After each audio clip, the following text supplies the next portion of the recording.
Okay, Jet, it's March 13th. Getting ready for a little geometry and trig. We're going to be looking at trig ratios, the Pythagorean theorem.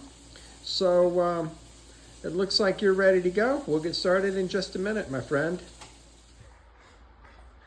Hello, Jet. We're on bone 28. This is a geometry trig problem.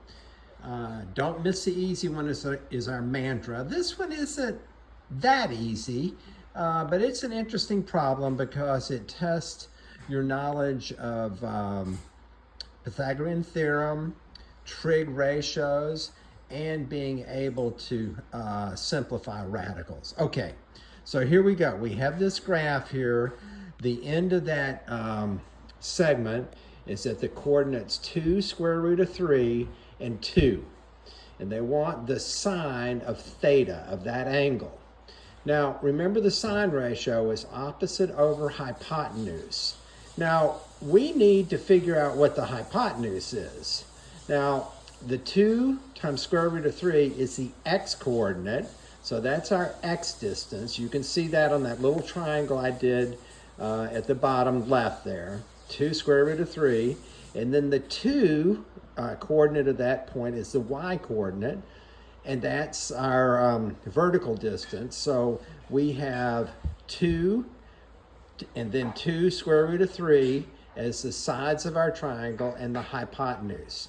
So we're going to use Pythagorean's theorem. The hypotenuse squared equals 2 squared plus 2 square root of 3 squared.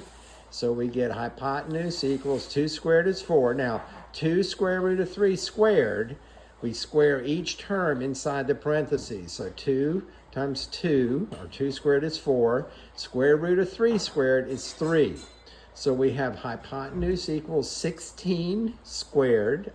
Hypotenuse squared equals 16. So our hypotenuse equals 4. And our sine ratio is opposite, the opposite side, 2 over the hypotenuse, 2 over 4, or 1/2. Okay, you try, Jet. What's the cotangent of theta? Now remember, the tangent ratio is opposite over adjacent. The cotangent ratio is adjacent over hypotenuse. You should get square root of 3. All right, big boy. Time to eat, and then we'll go retrieving.